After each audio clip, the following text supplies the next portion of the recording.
Santo, tão desfigurado estava o seu rosto, que tinha perdido toda a aparência do ser humano.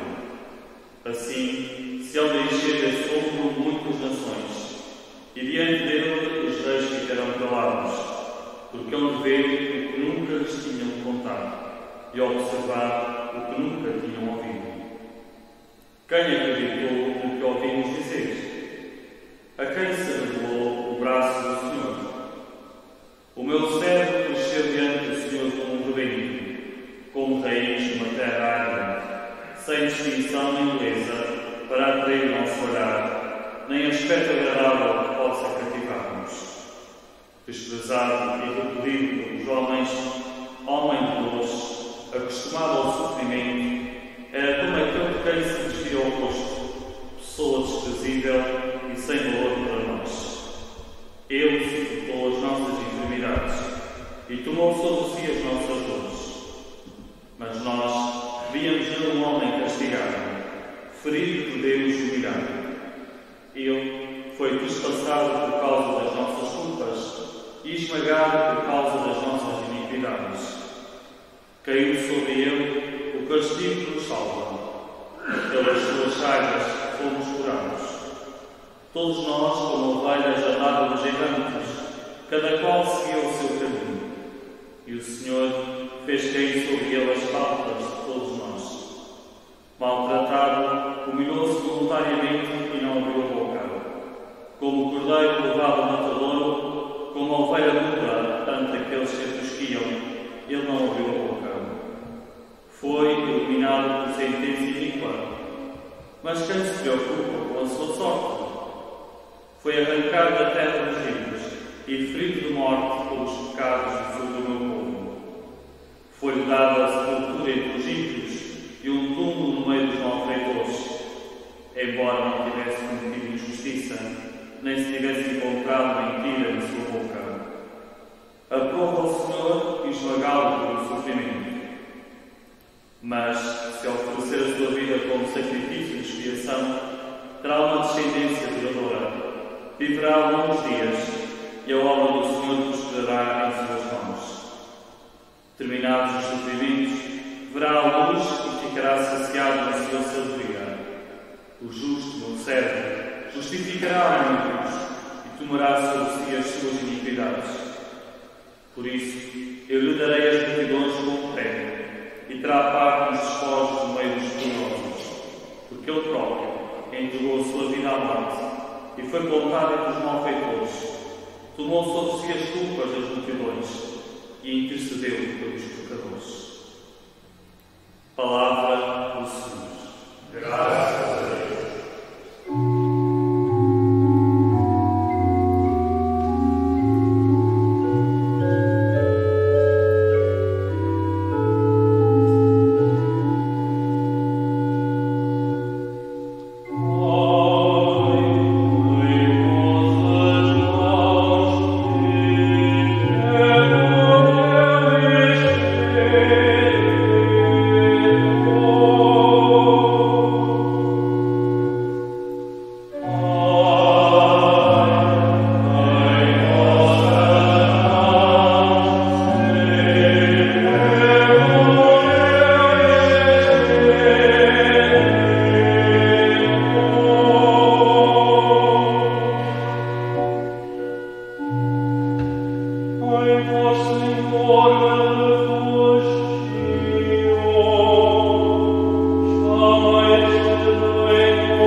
permaneçamos firmes na profissão da nossa fé.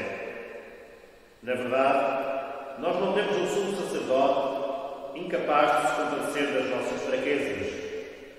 Pelo contrário, ele mesmo foi provado em tudo, à nossa semelhança, exceto no pecado. Vamos, portanto, cheios de confiança ao trono da graça, a fim de alcançarmos misericórdia e obtermos a graça de um auxílio oportuno. Nos dias da sua vida mortal, ele dirigiu preces e súplicas, com grandes clamores e lágrimas, àquele que podia livrar da morte, e foi atendido por causa da sua piedade. Apesar de ser filho, aprendeu a obediência no sofrimento e, tendo atingido a sua plenitude, tornou-se para todos os que lhe obedecem causa de salvação eterna. Palavra do Senhor.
Evangelho de Nosso Senhor Jesus Cristo, segundo São João.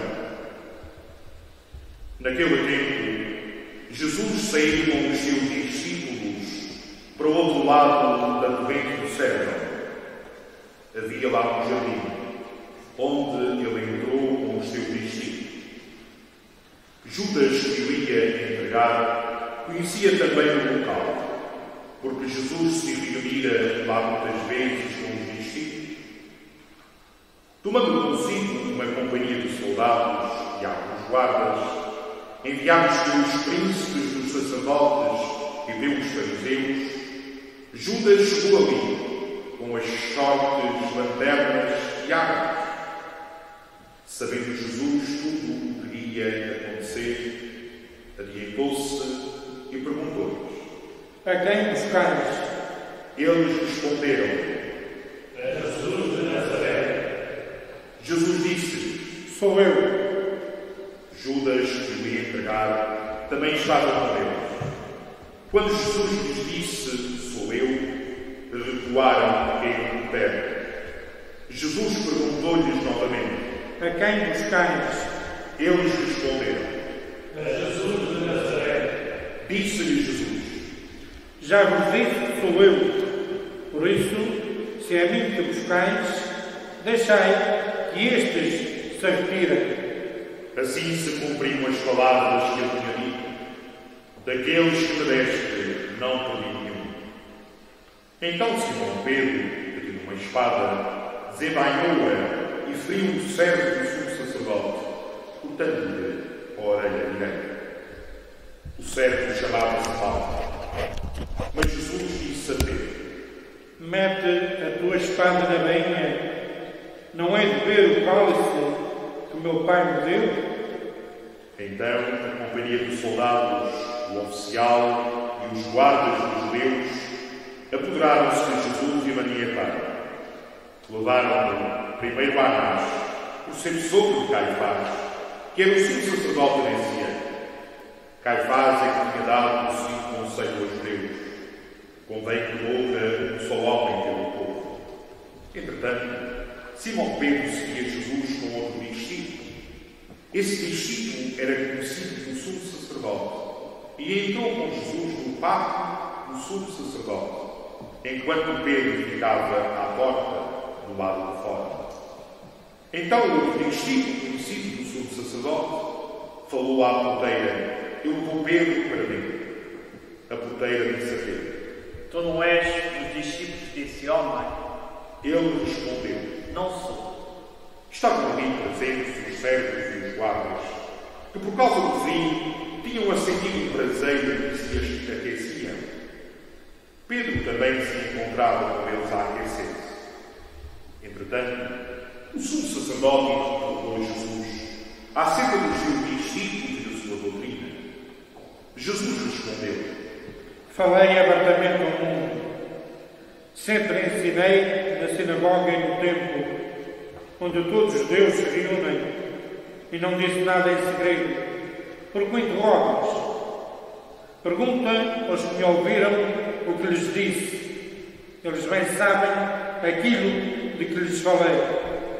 A estas palavras, um dos guardas que estava ali presente deu-lhe uma bofetada a Jesus e disse-lhe: é assim que respondes ao sumo sacerdote?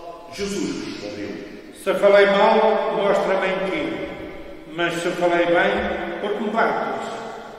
Então Anás mandou Jesus maniatado ao sumo sacerdote Caifás. Simão Pedro continuava a aquecer-se. Disseram-lhe então: tu não és dos seus discípulos? Ele mudou dizendo: não sou. Replicou um dos servos do sumo sacerdote, parente daquele a quem Pedro cortara a orelha. Então, eu não te vi com ele no jardim? Pedro negou novamente e um galo cantou. Depois levaram Jesus da residência de Caifás ao pretório. Era amanhecer. Eles não entraram no pretório para não se contaminarem e assim poderem comer a Páscoa. Pilatos veio cá fora ter com eles e perguntou-lhes: que acusação trazeis contra esse homem? Eles responderam: se não fosse um malfeitor, não o entregávamos. Disse-lhes Pilatos: tomai-o vós próprios e julgai, segundo a vossa lei. Os judeus responderam: não seja permitida a ordem do rei. Assim se cumpriam as palavras de Jesus que tinha dito ao indicar a morte e a morrer. Entretanto, Pilatos entrou novamente no pretório, chamou Jesus e perguntou-lhe: tu és o rei dos judeus? Jesus respondeu: é por ti que o dizes, ou foram os outros que tu disseram de mim? Disse-lhe Pilatos: porventura sou eu judeu? O teu povo e os sumos sacerdotes é que te entregaram a mim. Que fizeste? Jesus respondeu: o meu reino não é deste mundo. Se o meu reino fosse deste mundo, os meus guardas lutariam para que eu não fosse entregue aos judeus. Mas o meu reino não é daqui. Disse-lhe Pilatos: então, tu és rei? Jesus respondeu: é como dizes, sou rei. Para isso nasci e vim ao mundo, a fim de dar testemunho da verdade. Tudo aquilo que é da verdade, escuta a minha voz. Disse-lhe Pilatos: que é a verdade? Dito isto, saiu novamente para fora e declarou aos judeus: não encontro neste homem culpa nenhuma. Mas vós estáis habituados a que eu vos solte a alguém pela Páscoa. Creis que vos solte o rei dos judeus? Eles gritaram de novo: esse não, antes Barrabás. Barrabás era um salteador. Então Pilatos mandou que levassem Jesus e o açoitassem. Os Os soldados teceram uma coroa de espinhos, colocaram-lhe na cabeça e envolveram Jesus num manto de púrpura. Depois aproximavam-se dele e diziam: Salve, Rei dos Judeus! E davam-lhe bofetadas.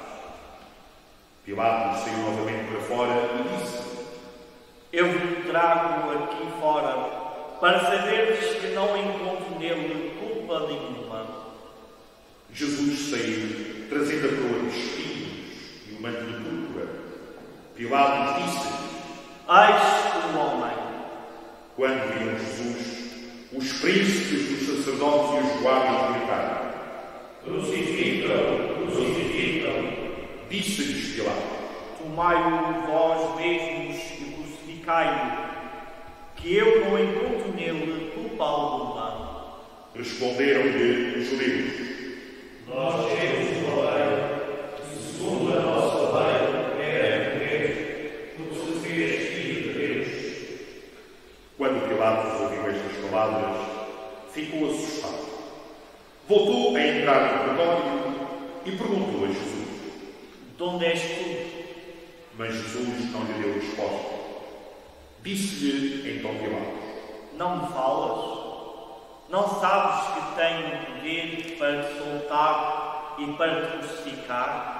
Jesus respondeu: Nenhum poder teria sobre mim se não te fosse dado logo. Por isso, quem me entregou a ti tem maior pecado.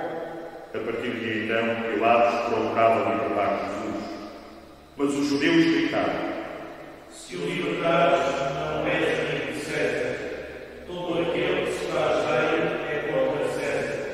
Ao ouvir estas palavras, Pilatos trouxe Jesus para fora e sentou-se no tribunal, no lugar chamado Lajeiro, em hebraico Gábata. Era a preparação da Páscoa, por volta do meio-dia. Disse então aos judeus: Eis o vosso rei. Mas eles gritaram: À morte, crucificam. Disse-lhes Pilatos. Hei de crucificar o vosso rei? Replicaram-lhe os príncipes dos sacerdotes: Não temos outro rei senão César. Entregou-lhes então Jesus para ser crucificado. E eles apoderaram-se de Jesus. Levando a cruz, Jesus saiu para o chamado lugar do Calvário, que em hebraico se diz Gólgota. Ali o crucificaram, e com ele mais dois, um de cada lado e Jesus no meio. Pilatos escreveu ainda um letreiro e colocou-o no alto da cruz. Nele estava escrito: Jesus, o Nazareno, Rei dos Judeus. Muitos judeus leram esse letreiro, porque o lugar onde Jesus tinha sido crucificado era perto da cidade. Estava escrito em hebraico, grego e latim. Diziam então a Pilatos os príncipes dos sacerdotes dos judeus: Não os judeus, Rei dos Judeus, mas se ele afirmou: Eu sou o Rei dos Judeus. Pilatos repetiu: O que escrevi está escrito. Quando crucificaram Jesus, os soldados tomaram as suas vestes, das quais fizeram 4 lotes, um para cada soldado, e ficaram também com a túnica. A túnica não tinha costura, era tecida de alto a baixo como um corpo.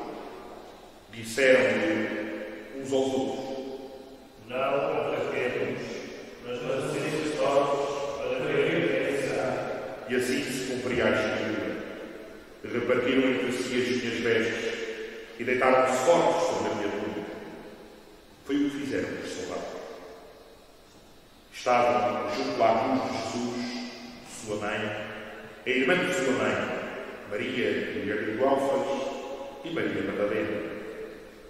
Ao ver sua mãe e o discípulo predileto, Jesus disse a sua mãe: Mulher, eis o teu filho.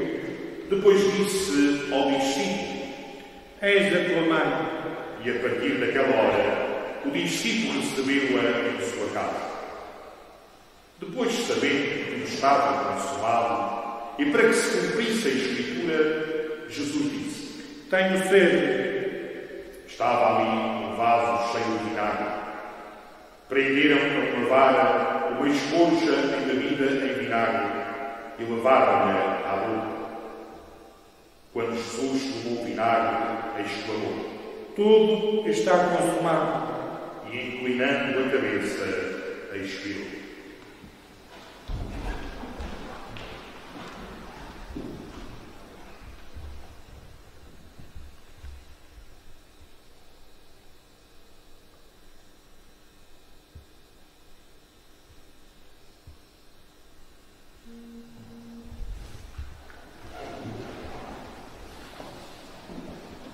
Por ser a preparação e para que os corpos não ficassem na cruz durante o sábado.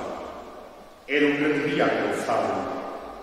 Os judeus pediram a Pilatos que se lhes quebrassem as pernas e fossem julgados. Os soldados vieram e quebraram as pernas ao primeiro, depois ao outro, que tinha sido crucificado com ele. Ao chegarem a Jesus, vendo já morto, não lhe quebraram as pernas. Mas um dos soldados despassou-lhe o lado com uma lança e logo saiu sangue e água. Aquele que viu é que dá testemunho, e o seu testemunho é verdadeiro. Ele sabe que diz a verdade, para que também vós acrediteis. Assim aconteceu para se cumprir a Escritura que diz: nenhum osso lhe será quebrado. Diz ainda outra passagem da Escritura: hão de olhar para aquele que lhes passava. Depois disto, José de Arimateia, que era discípulo de Jesus, embora oculto por meio dos judeus, pediu licença a Pilatos para levar o corpo de Jesus. Pilatos permitiu. José veio então tirar o corpo de Jesus. Veio também Nicodemo, aquele que antes tinha ido de noite ao encontro de Jesus. Trazia uma mistura de quase 100 libras de mirra e aloés. Tomaram o corpo de Jesus e envolveram-no em ligaduras juntamente com perfumes, como é costume sepultarem os judeus. No local em que Jesus tinha sido crucificado havia um jardim, e no jardim um sepulcro novo, do qual ainda ninguém fora sepultado.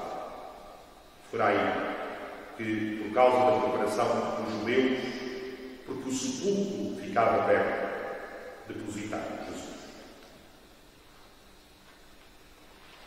Palavra da salvação. Escutemos as palavras do Salmo. Aquele que viu é que dá testemunho, e o seu testemunho é verdadeiro.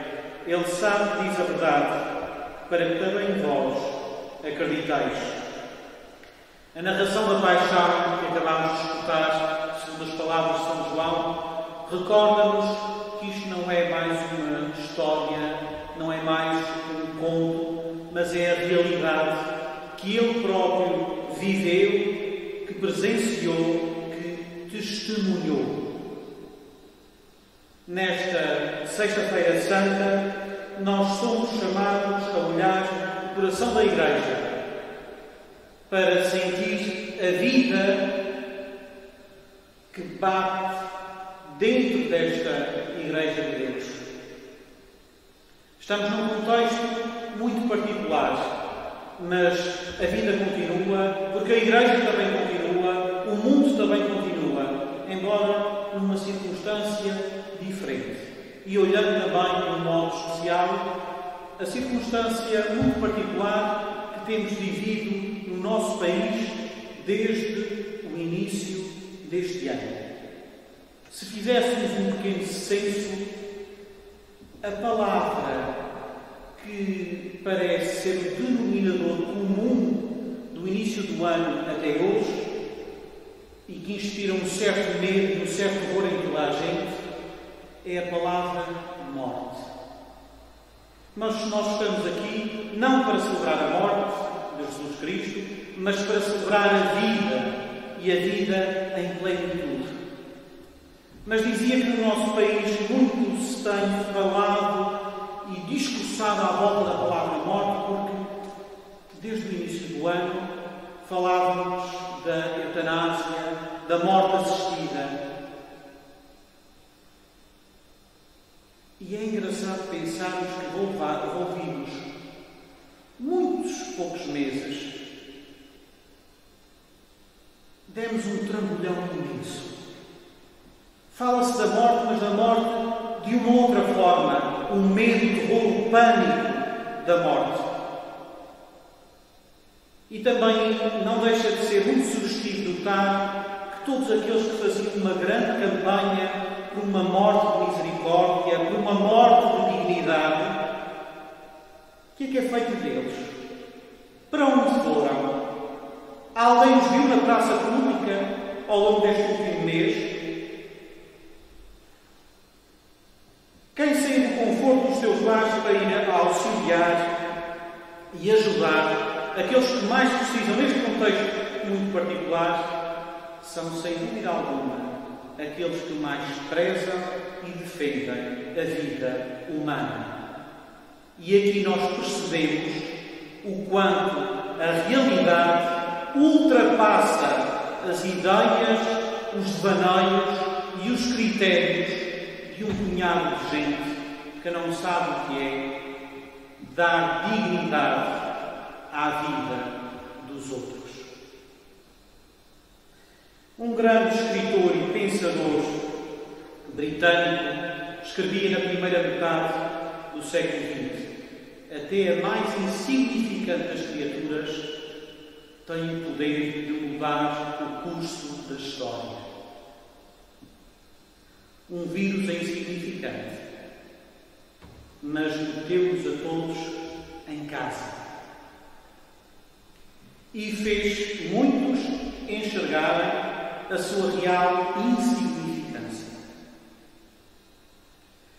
Não há ninguém vivo aqui no nosso meio que tenha presenciado uma altura de peste. Mas é fácil pelo nosso país, ou mesmo aqui nos Açores, encontrar muitas igrejas dedicadas a São Roque e a São Sebastião. Essas invocações surgiram em tempos de peste, em tempos de epidemias que graçavam um pouco por todo lado, de quando em vez era normal no passado. É claro que no nosso mundo moderno a medicina avançou, muitas coisas se alteraram para melhor e nós, pura e simplesmente, esquecemos o que ficou para trás. Estamos hoje aqui, em direto, no Santuário do Senhor Bom Jesus, nesta igreja dedicada a São Mateus, aqui no Pico. Quando a imagem do Senhor Bom Jesus chega aqui à Ilha do Pico, esta ilha vivia, de há 10 anos a essa parte, um dos momentos mais dolorosos da nossa história, os chamados anos da fome. No meio da fome, no meio da desgraça, porque um bichinho invisível aos nossos olhos atacara as vinhas desta terra. E num espaço que terá levado mais ou menos entre 15 a 20 anos, desapareceram os vinhedos. Desapareceu a mão de obra, desapareceu o lucro das vinhas e esta gente começou a passar uma profunda necessidade. É neste contexto que se estabelecem as festas em honra do Senhor Bom Jesus, como uma nota de esperança no meio da desgraça que andava por todo o lado aqui na nossa terra. É nesse contexto também que a imigração ganha um novo fulgor. Mas foi um bichinho insignificante que provocou tudo isso. É este vírus insignificante, mas que chega a toda a parte e que a todos faz levantar este medo da morte, que nos leva a pensar de um modo muito particular nestes nossos dias, agora, nesta realidade, de que de um momento ao outro tudo se altera. As prioridades são outras, em absoluto. O isolamento acima de tudo. Aquilo que tinha muita pressa pode esperar subitamente. E nós percebemos, em certa medida, aquilo que o próprio Senhor Jesus Cristo afirma também nesta narração. Nenhum poder terias sobre mim se não te fosse dado do alto. Nós podemos ter muito, conseguir muito, fazer muito, mas tudo é dom e graça de Deus. E é bom que nós nunca nos esqueçamos disso. É Ele que orienta os caminhos dos homens, é Ele que escreve a história no passado, no presente e no futuro. É este o Deus da história e da eternidade, cuja vida nós celebramos de um modo particular nesta celebração de hoje. É uma celebração feita de silêncio, de adoração da cruz, mas uma celebração animada de uma profunda esperança. Este Cristo que morre na cruz é o Senhor da vida, o Senhor da esperança. E por meios muito misteriosos, Ele triunfa sempre. Quando tudo soa a derrota, Ele é um Rei triunfante. E no silêncio desta Sexta-feira Santa, Ele prepara já a aurora da ressurreição. Seja louvado o nosso Senhor Jesus. Para sempre louvado.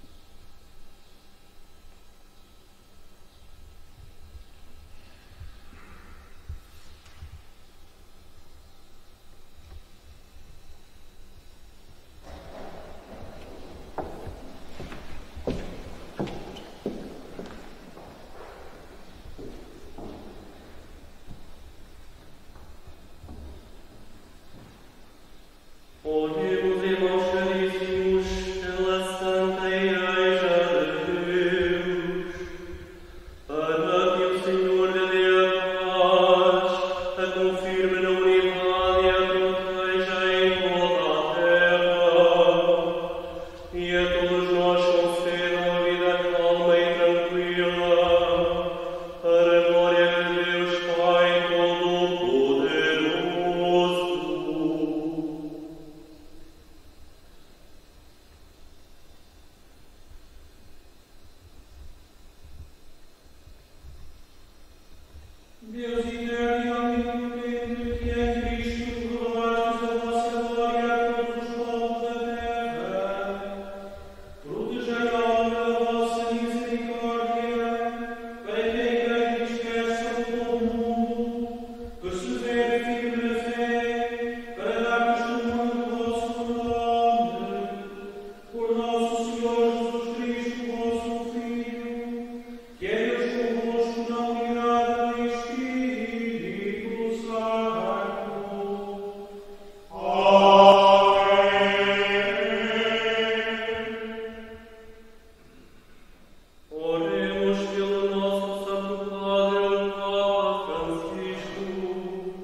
Para que vivam unidos pela integridade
Fiéis aos ensinamentos do Salvador, ousamos dizer: Pai nosso, que estás nos céus, santificado seja o vosso nome. Venha a nós o vosso reino, seja feita a vossa vontade, assim na terra como no céu. O pão nosso cada dia nos dai hoje. Perdoai-nos as nossas ofensas, assim como nós perdoamos a quem nos tem ofendido. E não nos deixeis cair em tentação, nos livrai do mal. Felizes os convidados para a ceia do Senhor. Eis o Cordeiro de Deus que tira o pecado do mundo. Senhor, eu não sou digno de entreis em guarda, mas só uma palavra de salvação.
que é Deus convosco, não unidade